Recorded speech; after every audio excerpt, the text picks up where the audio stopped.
Olá pessoal, aqui a gente vai conversar sobre reinvente o seu onboarding com jogos, criatividade e tecnologia. Por que a gente está falando, por que o mercado está falando de reformular um onboarding, não de criar um onboarding? Bom, deve ser porque todo mundo tem, né? Tem alguém aqui assistindo essa palestra que não tem algum tipo de onboarding funcionando na empresa, bem ou mal? E funcionando, eu diria, há muito tempo, há muitos anos. O que aconteceu é que de uns anos para cá, essa mudança ela foi introduzida no mercado por um responsável, tá? Tem nome, sobrenome, RG, que se chama Great Place to Work. Pois é, a Great Place to Work, quando ela introduz na ferramenta dela de avaliação das melhores empresas a trabalhar, pergunta qual a experiência que você, colaborador, teve na empresa que você está trabalhando agora, desde já contando quando você ainda era um candidato, isso muda tudo para o onboard. Porque até então, o onboard que já existia, ele não tinha esse compromisso em se medir, em se avaliar a eficácia como o que o funcionário estava entendendo da empresa, muito menos o que ele estava sentindo sobre o processo. Então, o Great Place to Work nos fez esta graça, né, de mudar a perspectiva do olhar das empresas e do RH para o onboard, de forma que o que vale no onboard é o que o funcionário experiencia, que é traduzido no que ele sente, do que ele vê, do que ele faz, mas no final o sentimento residual que fica daquela experiência. Então isso aqui é muito importante para nós, porque quando a gente fala de reformulação de um onboard, o objetivo final ele já está dado, né? O objetivo final ele tem que se traduzir numa melhor experiência do colaborador, numa percepção, né, de que ele teve uma experiência positiva, que vai ser medido, pode ser um depoimento de 3 meses, de 6 meses, até de 1 ano depois que ele passou por isso, ele tem que se lembrar como uma experiência que fez a diferença, que foi positiva para ele. Olha ele lembrar disso 1 ano depois, hein, como uma experiência que foi positiva para ele. Então está muito claro o que as empresas estão tentando alcançar ao reformular o seu onboard. Quantas empresas será que estão tentando reformular o seu onboard, hein? Olha só, a gente tem uma pesquisa sobre isso. A gente fez uma pesquisa nos meses de maio e junho desse ano, com 95 empresas, vários tamanhos de funcionários, todos os segmentos, e a gente fez ela no comecinho da pandemia, né? Por que no comecinho da pandemia? Porque a gente estava justamente vindo desse movimento de mercado dos últimos anos, de sentir o crescimento do interesse pelo tema, e a gente, quando começou a pandemia, reparou uma coisa, que o mercado deixou de nos procurar para falar de treinamentos presenciais, virtuais que seja, né? Parou, o mercado deu aquela travada com a pandemia, né? Toda a atenção na pandemia. Porém, vocês acreditam que a demanda por onboard não caiu para a gente durante a pandemia? Porque a gente ficou muito intrigado com isso. E aí, quando as empresas vinham falar com a gente lá no começo da pandemia, já tinha uma mudança de pedido no tipo de projeto. Não, a gente quer falar de onboard, de reformular, e a gente está pensando em onboard virtual. Daqui para frente, olha, já decidimos aqui internamente que o nosso onboard vai ser virtual, mesmo quando acabar o isolamento social. Nossa empresa já decidiu que vai ser definitivo o home office. Bom, aí a gente percebeu que tinha uma mudança no ar. Percebemos 2 coisas. Primeiro, tinha uma mudança no ar sobre o onboard, pelo menos quanto a formato. E a segunda coisa é que, mesmo com a pandemia, o interesse pelo assunto não morreu, continuava na pauta. Então, por isso, fizemos a pesquisa que rodou essas 95 empresas. Vou usar muitos resultados dela aqui para sustentar alguns argumentos com vocês. E quem quiser ver o resultado completo da pesquisa, o relatório da pesquisa, a gente disponibiliza para vocês. Vocês podem passar no nosso stand virtual aqui da feira, o stand da Treinamundi, da Fábrica RH, e vocês conseguem o relatório completo para vocês analisarem com calma, que vale a pena, tá com resultados bem legais, tá? Bom, quantas empresas disseram para a gente que iriam reformular um onboard? Praticamente todo mundo falou. Vamos pegar aqui o número certinho. 85% das empresas disseram que mesmo antes da pandemia, elas já tinham um plano de fazer uma reformulação de partes do seu onboard ou uma reformulação ampla e total. E aí, 13% falou assim, eu não tinha o plano antes da pandemia, mas com a pandemia, agora a nossa empresa tem um plano de reformular um onboard. Olha que interessante, são realmente praticamente todas. Não para por aí. Das empresas que já tinham um plano, metade disseram que esse desejo de reformular aumentou, foi ampliado com a pandemia. E será que teve alguém que desistiu? Teve. 6% dessas que disseram que iam reformular antes da pandemia. Depois, com a pandemia, 6% disse que não ia reformular mais e 16% disse que estava na dúvida, estava pensando, estava lá em maio, junho, no começo ainda, né? Nessa reformulação, a gente perguntou o seguinte, é uma reformulação de conteúdo ou uma reformulação de formato? Sabe o que deu a resposta? Vocês acham que o pessoal quer reformular mais conteúdo ou mais formato? Olha, as duas coisas. 90% falou que vai mexer em formato e 79% diz que vai mexer em conteúdo. Caramba, tudo isso? Pois é, nós vamos olhar aqui agora um pouco dessas duas tendências. O que é mexer em formato, o que é mexer em conteúdo. Pessoal, eu quero contar para vocês um resultado aqui da pesquisa muito interessante, porque a pesquisa sempre dá para a gente, né, uma base numérica, empírica, para a gente comprovar algumas teses que a gente tem e que vocês também desconfiam, e vai ser super bom para usar isso internamente para apoiar o processo de reformulação interna. E caso vocês tenham alguma resistência interna em adotar jogos dentro do processo de onboarding, inclusive em treinamento, outras coisas. Então, olha que bacana o que a gente fez aqui. Me acompanha comigo o raciocínio. A gente perguntou para os RHs quais as palavras que melhor descrevem a experiência do colaborador no onboarding que elas têm hoje. Sabe quais foram as palavras mais citadas? Eu acho que vamos colocar aqui na tela para vocês verem um pouco da lista. E eu quero ver se vocês acertam assim as mais citadas. Dá uma olhada aí na lista, faça as suas apostas, vou contar para vocês. Em primeiro lugar, os RHs reportam como a palavra mais votada para descrever a experiência do colaborador é acolhedora. E aí as outras palavras são, em segundo lugar, importante, esclarecedor em terceiro, necessária. Agora a quinta palavra vocês não vão adivinhar, gente. E essa é o ponto aqui da nossa discussão que eu quero chamar a atenção. Cansativa. Caramba, Fábio, mas cansativa. Pois é. O que chama a atenção é que dessa lista de palavras bacanas, né?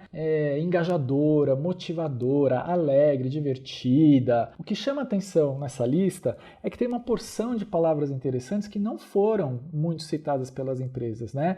Então, ó, divertida, inspiradora, dinâmica, alegre, são palavras que são citadas por menos de 20% das empresas.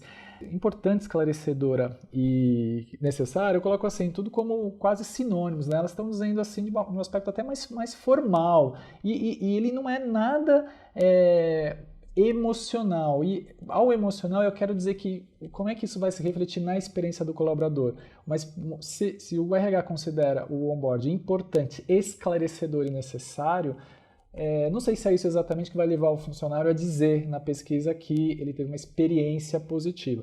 Eu esperaria palavras dessa linha, do divertido, do alegre, do emocionante, do engajante, mas que pouquíssimas empresas têm. Então vamos olhar uma coisa aqui, que é o seguinte, qual será então, com dado essas palavras que estão aí, a nota que o RH dá para o seu onboard? A gente perguntou lá, qual a nota de que você dá para o seu onboard de 1 a 10? Sabe qual foi a nota média? A nota média foi mais ou menos na média, 6.4. 6.4 é a média geral da pesquisa inteira, e aí a gente fez algumas análises assim, mas todo mundo respondeu, mas será que ninguém respondeu 8, 9, 10? Sim, fomos olhar quem deu 8, 9, 10, quem são essas empresas, o que fazem, o que vivem, como é o seu onboard, não é mesmo? O que a gente fez foi pegar então a 8, 9, 10, quem falou que o seu onboard é muito bom, quem está satisfeito com o seu onboard, quem não está insatisfeito. E aí a gente foi cruzar com uma outra pergunta que a gente fez no questionário, que é como o colaborador é envolvido durante o onboard. E a pergunta era, o seu colaborador, ele é essencialmente um ouvinte passivo no onboard, ele é ora um ouvinte passivo, ora ele é envolvido em atividades participativas e dinâmicas, um mais ou menos, ou ele é envolvido em jogos e dinâmicas praticamente durante toda a integração. Bom, vocês podem estar imaginando o resultado, já que a gente perguntou a nota, a gente perguntou as palavras e a gente perguntou qual era a experiência do colaborador, qual era na percepção do RH, qual era o papel do colaborador, né? Olha que interessante. As empresas do grupinho muito satisfeito, 70% delas disseram que os colaboradores ou eles são pelo menos envolvidos em atividades dinâmicas e jogos em alguma parte do tempo, ou toda a integração, eles participam de jogos e atividades dinâmicas. Essa parcela é de 13% só, uma parcela pequena, mas ela só existe no grupo que se deu 8, 9 e 10. No grupo que se deu 1, 2, 3, 4, não existe nenhuma integração que ela é inteira feita de jogos e atividades dinâmicas. Só existe isso em 13% dessa amostra, ou seja, em uma parte do onboard eles são, ora, ouvintes passivos, outra parte eles são envolvidos em atividades e jogos dinâmicos. Mas a grande maioria, 80%, diz que os participantes são ouvintes passivos durante todo o processo de onboard.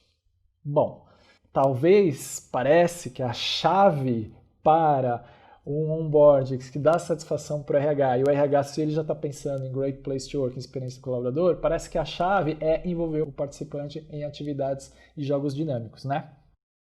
Pessoal, eu quero fazer um desafio para vocês. O que será que leva um colaborador a falar que ele teve uma experiência positiva, né?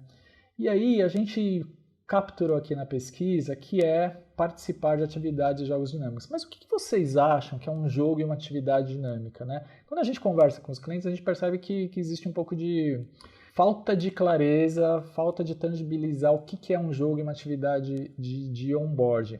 Olha, pode ser uma coisa muito simples. E aí eu vou desafiar, porque eu acho que a experiência, não sei se isso não está explicitado lá pelo Great Place to Work, mas eu diria que uma experiência positiva no onboard, ela tem que estar relacionada, ou ela passa por um processo de aprendizado intenso, revelador. O colaborador entra naquele dia de onboard e aprende um monte de coisa bacana. E a sensação de aprender é uma experiência altamente positiva, né? Vamos fazer essa reflexão muito séria, tá? O quanto que você consegue uma experiência positiva, residual, medida lá na frente, né, talvez anos na frente, que ela não passa por um processo de aprendizado. Porque eu vejo muita gente do RH tentando atacar essa nota da satisfação do colaborador, da experiência positiva, como se a experiência fosse assim, só receber um kit de coisas em casa com o logo da empresa. Claro que todo mundo gosta de um mimo, sem dúvida. Agora, vou te provocar o seguinte, receber uma cesta de um monte de coisas em casa, que obviamente saltam que se gastou dinheiro, né? Teve um cuidado, lembraram de mim, recebi em casa, transmite um monte de coisa bacana. Eu acho que para o cuidado transmite muita coisa. Agora, como a experiência do onboard, um onboard que não entrega aprendizado, será que ele consegue proporcionar uma experiência bacana, que o funcionário vai se lembrar que o onboard foi realmente relevante e ele realmente foi positivo para mim? Eu gastei um monte de tempo no onboard, mas não aprendi nada, tive que aprender tudo sozinho depois, tive que descobrir tudo depois, ninguém me explicou aquilo no onboard, ninguém me ensinou. Será que não é obrigatório essa passagem pelo aprendizado? E será que essas outras coisas, elas acho que tem que ter, acho que é difícil evitar, mas será que elas sozinhas se sustentam? Fica com essa reflexão aí. E eu quero te dar um exemplo do que é um jogo muito simples. Tem horas que você está ali querendo contar o que a sua empresa faz, e coisas que até geram orgulho, né? O exemplo aqui que nós vamos colocar na tela. Nossa, todos os anos em nossa operação no Canadá produzimos 831 bilhões de moedas de níquel.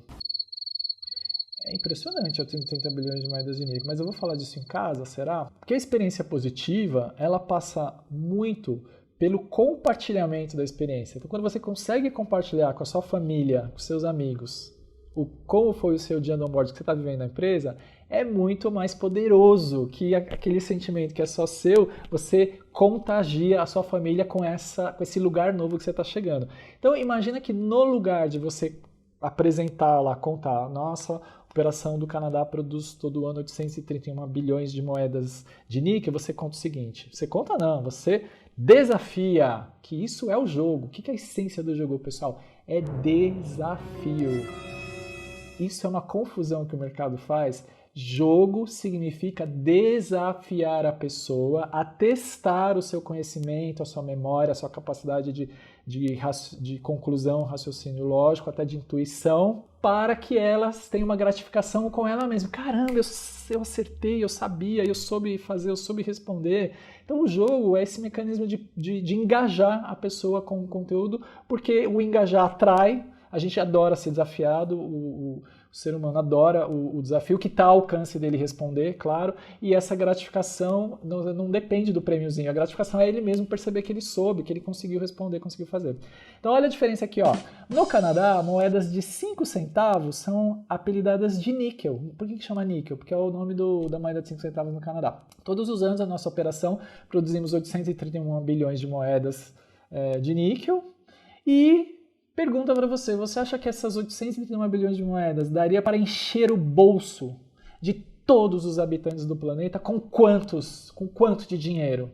Com $2 formados por níqueis de 5 centavos? Por $3 em moeda? Por $4 em moeda? Por $5 em moeda?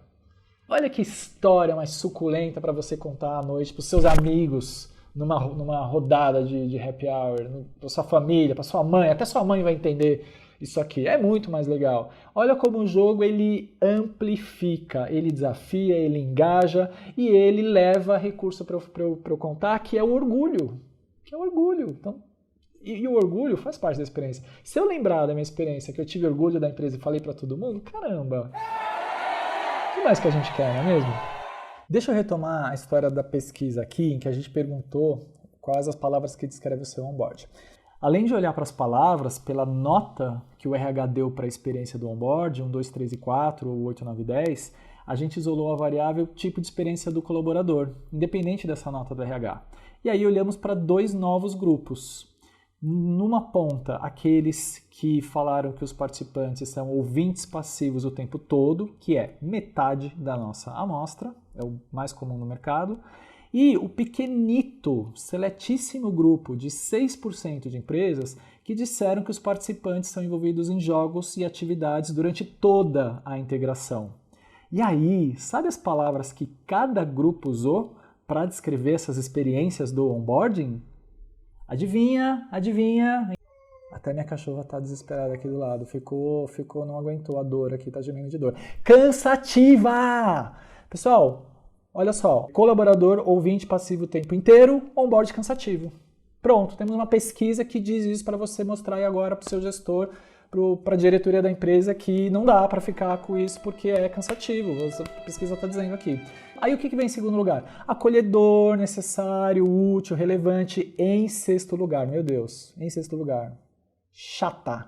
A palavra chata apareceu em sexto lugar das empresas que se deram 1, 2, 3, 4. Apareceu esclarecedor, apareceu importante, mas cansativo em primeiro lugar, chato em sexto lugar. E aí, as empresas que se deram nota 8, 9, 10 e que os colaboradores, 70% delas são envolvidos em atividades de jogos dinâmicos, com a primeira palavra, acolhedora.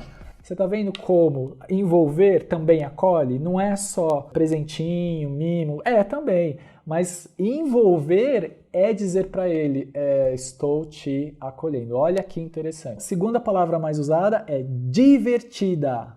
Terceira palavra mais usada, dinâmica. Quarta palavra, relevante. Ok, relevante. Tinha que ser relevante, né? Pelo amor de Deus.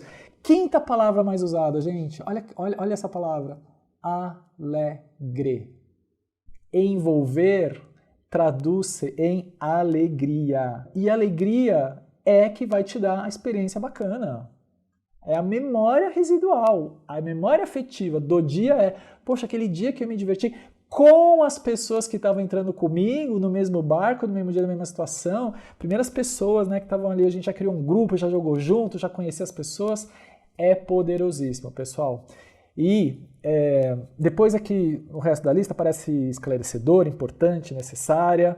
Concluindo, a gente conseguiu quantificar uma coisa que a gente sabe por experiência. Jogos, atividades dinâmicas, elas se refletem numa experiência alegre, numa experiência divertida, numa experiência acolhedora, né? E são RHs que estão satisfeitos com o seu onboard, estão se dando nota 8, 9 e 10. Onboards que os colaboradores são ouvintes passivos todo o tempo, nota mínima, nota 1, 2, 3 e 4 aí. Ah, Flávio, mas apresentar os números da produção é fácil, transformar isso em jogo. Inclusive, a gente já tem um quiz aqui que trabalha isso. O nosso desafio, na verdade, é trabalhar a cultura e valores da empresa. Como é que faz um jogo disso? Olha, cultura e valores, ele é um assunto que realmente não dá para ser apresentado como palestra, não tem efeito. Cultura e valores é um assunto que você precisa conectar diretamente com a experiência individual e pessoal do colaborador. E ele precisa reconhecer esses valores, esses traços da cultura na sua trajetória, porque é assim que ele vai entender, que ele vai criar significado para aquilo. Então o caminho que a gente sempre usa, vou contar aqui o segredo para vocês, é você transformar os valores em provocações para o colaborador ele relembrar uma experiência pessoal em que ele demonstrou, que ele lembra que ele demonstrou, que ele praticou, que foi um momento importante. E se ele lembra, é porque foi significativo, provavelmente, né? Ele precisa falar, tá? Isso é uma conexão, não é reflexão sozinho, não funciona. É assim, novo colaborador, me conta uma história de uma vez que você teve que trabalhar em equipe, que você liderou uma equipe, você gerenciou as diferenças de um grupo com sucesso numa história pessoal, não é no trabalho não. O primeiro passo é ele entender quais são os valores. Aí no segundo passo, aí você traz o valor para a prática da empresa, você justifica, olha, para a gente, por que é importante esse valor? Porque a gente tem um contexto de negócio assim, porque a gente tem esse objetivo, porque a gente está nesse mercado, e aí tudo faz mais sentido para ele, e é isso que ele precisa em valores. Ele precisa se conectar pessoalmente, através das suas histórias pessoais com os seus valores. Esse é o caminho que a gente sempre segue e dá muito certo, é muito poderoso. Tem outro conjunto de assuntos que viram jogos com muita facilidade e são assim, estão de bandeja para você fazer uma experiência muito bacana com eles, né? Normalmente, os números da empresa que mostram a dimensão do negócio, as vendas, o número de clientes, os canais, os produtos, os quilômetros rodados, as entregas, as vendas por hora, por minuto, os produtos enfileirados, os produtos enchendo o Maracanã. Quando você consegue pegar esses números e dar essa dimensão gráfica, né, e visual, que é o exemplo que a gente deu do Nico, isso tem um outro poder para o funcionário, isso é fácil de fazer, isso é poderoso de fazer, isso rende história em casa. Também é um assunto que está de bandeja para você trabalhar o orgulho, a graça, a dinâmica do seu onboard. Tem um conjunto de assuntos aqui que eu acho que eles são assim, Pareto, 80-20, 20% dos assuntos que fazem 80% da diferença na vida do funcionário são dois, eu vou te contar. Primeiro, a história da empresa, a história dos fundadores. Onde essa empresa começou, com quem? Gente, essas histórias, elas são muito mobilizadoras, porque elas humanizam a sua corporação numa pessoa de carne e osso que viu a oportunidade, que provavelmente está se perpetuando essa oportunidade até hoje, é que a sua empresa continua buscando. Com mudanças, não importa. Você humanizar a empresa no fundador e nas dificuldades, né, e nas conquistas, isso é tão poderoso. E tem um ganho secundário aí muito importante que as empresas perdem de vista. Quando você conta a história do fundador e dos primeiros anos, você automaticamente, inevitavelmente, raríssimas exceções, você está mostrando boa parte dos valores da empresa, se não todos os valores da empresa. Porque os valores, eles estão na história do fundador, eles estão nas crenças do fundador, né? E nada melhor do que contar as crenças do fundador do que mostrar a história dele no começo. Então, a história da empresa, a história do fundador, é um assunto muito fora das agendas do onboard. Eu fico assustado como não faz parte da pauta, não é trabalhado de uma maneira legal e se perde uma grande oportunidade de gerar entendimento do negócio, entendimento dos valores. E o segundo assunto, que é golaço, que é um chute, uma jogada, que é um golaço, é você trabalhar a cadeia de valor. Principalmente nos negócios, né, que não são produto de prateleira de varejo, que aí todo teu atrativo está lá na prateleira de varejo. Agora, quando você é um negócio de transformação muito grande, né, a celulose é uma semente, uma muda, uma planta, uma floresta, uma indústria química que vira coisas que estão na nossa casa, né? E isso que precisa mostrar para o colaborador, olha, você está aqui trabalhando na mudinha e a sua mudinha virou um produto na sua casa, você nem sabia, mas está lá na sua cozinha, vamos olhar direitinho o que está lá. Então, esses dois assuntos são muito importantes. cadeia de valor e a história da empresa. E todo o resto dos assuntos, pessoal, que às vezes são até meio obrigatórios da sua agenda, falar de segurança, falar de compliance, meio ambiente, um conjunto de regras, né, não importa, que são obrigatórios você falar no primeiro dia, e às vezes são assuntos assim que são um pouco mais difíceis de trabalhar porque eles parecem mais maçantes. Só que, novidade para vocês, deixa eu contar, todos esses assuntos podem virar jogos.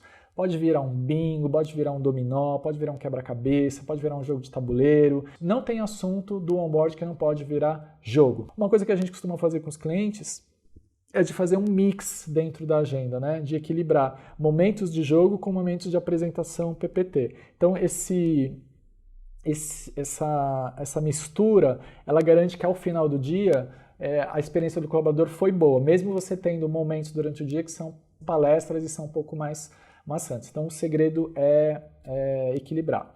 Por fim, mas não menos importante, né? Vamos falar do onboarding no virtual? Olha, sem dúvida nenhuma, a grande vantagem, o grande atrativo de adotar um onboarding virtual é que ele alcança todas as pessoas. Não tem mais desculpa para aquela pessoa no Acre, o pessoal que está longe da sede, que está espalhado fora longe de um escritório que tem um RH por perto, não receber um onboard pelo virtual igual ao onboard que é oferecido para as pessoas da matriz, da sua sede. Acabou essa desculpa agora e isso, para quem tem pessoas fora da sede, é o argumento único necessário para legitimar de que você tem que adotar um onboard virtual em nome dessas pessoas que até hoje foram impossibilitadas de participar de um onboard bacana de qualidade. Na verdade, a gente viu na pesquisa que mesmo as empresas que têm uma sede só e que em tese teriam muito mais facilidade para alcançar todos os colaboradores dentro do onboard, só 73% delas alcançam os colaboradores no onboard. E se a gente olhar para o grupo que tem mais de uma localidade, múltiplas localidades para conduzir o onboard, esse número cai, vai para 50% no máximo. Bom, então a gente tem essa oportunidade de alcançar todo mundo, mas como é que a gente faz um onboard que proporciona aquela experiência bacana? Dá para fazer uma experiência bacana no virtual? Vale a pena fazer no virtual? Como é que faz? Qual é a duração que um onboard deveria ter, né? Olha só, a gente entende que no onboard das empresas hoje está misturado também uma parte que é processo admissional. Documentação, assinatura de contrato, apresentação dos benefícios obrigatórios, fazer algumas escolhas de benefícios, assinar a escolha tal. Olha, isso aí, para mim, no meu entendimento, é processo admissional. Isso é obrigatório, isso não é treinamento, isso o colaborador tem que fazer de um jeito ou de outro antes dele começar qualquer coisa. O gestor não está te fazendo favor nenhum em liberar as pessoas para fazerem processo admissional. Inclusive, isso é conduzido pela equipe de RH do DP, admissional. Não é o processo de orientação, de integração, de conhecer a empresa, os valores e conhecer os colegas. Feita essa parte DP, é que a gente entende que para a parte educativa, de integração, de acolhimento, são 8 horas que, na maioria dos casos, ou quase todos os casos que a gente conhece, é possível fazer, é o recomendado fazer para você ter uma narrativa completa de história da empresa, valores, produtos, cadeia de valor, agenda obrigatória aqui de regras, procedimentos, segurança e ainda falar de avaliação de desempenho, programas bacanas de RH, né? Não os benefícios obrigatórios, mas coisas legais do RH que é bom você saber. A gente já redesenhou onboard, que era de 3 dias no presencial, para 1 dia apenas, mas trocando palestras dos convidados das áreas, cada um falando da sua área em profundidade, sem conectar uma coisa com outra, entrando em detalhe excessivo, para 1 dia mais enxuto, mais conectado, com mais relevância e com jogos, que dá uma interação maior e multiplica o aprendizado, a retenção daquela informação versus 3 dias de palestra. Então, como é que faz esse onboarding no virtual, que vai caber muito mais gente, todos os meus contratados do Brasil, e ao mesmo tempo, na experiência do jogo, ele reduz a possibilidade de interação. Eu só tenho uma pessoa falando por vez na sala, e eu preciso de jogos para garantir uma experiência bacana, porque como a gente viu mais cedo, traz a experiência da alegria, é mais engajador, é mais divertido, é mais alegre, né? A forma que a gente tem equacionado isso é uma solução híbrida. De manhã você tem uma sala virtual com todos os seus contratados e aí você pode colocar todo mundo e encher uma sala para 100 pessoas sem problema nenhum. O segredo dessa manhã é você escolher jogos que dão para jogar com 100 pessoas e que não depende de uma interação intensiva entre as pessoas. Na real, é a mesma coisa que o presencial, né? Se o seu grupo é de 5 pessoas, dá para jogar banco imobiliário. Se o seu grupo for de 30 pessoas, ou você tem várias mesas de banco imobiliário, mas não dá para colocar 30 pessoas em volta de um tabuleiro de banco imobiliário. Por outro lado, se você colocar como proposta de jogo um bingo, você pode reunir o bairro inteiro para jogar um bingo como acontece nas paróquias de igreja, não é mesmo? Então, a escolha do seu jogo para sua sala cheia segue o mesmo raciocínio. Que jogos que funcionam com muitas pessoas ao mesmo tempo e que não depende de interação intensiva. Então, olha, o bingo é um formato de jogo muito legal, muito divertido, que funciona em qualquer público, de qualquer nível, de qualquer lugar do Brasil, tá? É interativo, é divertido e cabem vários conteúdos diferentes nele. Outra experiência bacana para fazer no formato virtual com muita gente é todos os tipos de quiz. Todo tipo de pergunta com alternativas que dá para responder no chat, dá para responder levantando uma plaquinha, dá para pedir a mão e falar a resposta, e dá para usar sites, aplicativos específicos próprios para fazer interação com quiz. As próprias plataformas de reunião em vídeo, elas têm recursos de quiz, mas tem quiz também que você pode usar independente, projetar sua tela e fazer o quiz por ali, como o Mentimeter, que é um deles, mas tem outros. E para jogos que são mais complexos ou temas que também precisam de mais interação, como valores, que não dá para você trabalhar valores numa sala de 100 pessoas, tá? Porque a gente falou aqui que precisa da interação, precisa da conversa, da experiência pessoal, de eu falar, de eu me conectar com o grupo. Para fazer bem feito, para ter impacto, conexão emocional, eu preciso falar da minha experiência. Então tem que ser grupo menor. E outros temas que precisam de um entendimento também um pouco mais elaborado, ou o jogo em si ele é mais elaborado, um jogo de tabuleiro. Então, para todas essas situações, salas menores funcionam melhor. E aí eu vou te desafiar o seguinte, por que não, na parte da tarde, você pegar o seu grupo e fazer em salas de 10 pessoas, em salas de no máximo 15 pessoas, para fazer esses temas, esses jogos menores. Como é que eu faço isso, Flávio? Não tenho tanto facilitador assim. Mas vamos pensar fora da caixa. Pega todo o teu público de onboard da empresa hoje, né? Soma todo esse pessoal e divide pelo número de facilitadores que você tem disponível. Porque você não precisa mais seguir a lógica de cada regional, cada unidade faz o seu onboard com aquele número de pessoas. A gente está no virtual. Um facilitador pega um número igual de pessoas todo mês, mesmo que da unidade dele não teve nenhuma contratação no mês. Forma um grupo, uma célula de multiplicação para você garantir esses momentos de interação. Apenas uma vezinha por mês, gente. Vamos lá, né? E por que você precisa fazer salas menores? Gente, banco imobiliário, se você está no sítio à noite com uma turma de amigos, não dá para chamar 30 pessoas para jogar banco imobiliário, né? Você precisa jogar bingo, você precisa jogar jogo que cabe todo mundo. Porque por isso que você precisa reformatar a parte da tarde, tá? Não adianta socar 30 pessoas no banco imobiliário que no presencial não funciona, no virtual não funciona também, tá bom? E o último desafio que eu vou fazer para vocês é de pensar aquela caixa de boas-vindas do funcionário de uma forma diferente. Vamos conectar o conteúdo daquela caixa com o dia do onboarding? Imagina que o funcionário recebeu a caixa de boas-vindas, kit de higienização, kit de escritório, não sei o quê, e alguma coisa lá dentro, uma, duas coisinhas, que remetem ele para serem usadas no dia do onboard virtual. Se você tiver um bingo, por exemplo, manda a cartela de bingo física para ele, porque é muito mais legal jogar o bingo com a cartelinha na mão, né? A moda antiga. A coisa da experiência virtual, ela se amplifica quando você proporciona um objeto físico para casar com a experiência virtual. E essa reunião virtual, esse onboard virtual, com o objeto físico que você mandou antes, que você deu lá no kit, ele vai se tornar uma reunião virtual diferente das outras reuniões que ele vai ter na empresa. Onde isso vai refletir? Na experiência que ele vai ter, na memória residual do onboard que você proporcionou para ele. Conexão da caixa de boas-vindas com o onboard, não só na acolhida, né, no mimo, mas também no conteúdo. Olha, tá aqui um baralho que você vai usar no dia da reunião virtual. Tá aqui a cartela de bingo. Tá aqui um dado que você vai usar lá no dia. Conecta a sua caixa de boas-vindas para ela se tornar uma caixa de experiência do onboarding, tá bom? Espero que essas dicas tenham ajudado vocês a organizar melhor aí a ideia do virtual. Como eu disse, está mudando muita coisa no virtual, estão surgindo coisas novas. Eu acho que a gente está no processo de acelerar, de conhecer, de testar. As coisas que eu estou falando aqui para vocês são coisas testadas já. Tá um bingo no virtual, um jogo de tabuleiro no virtual.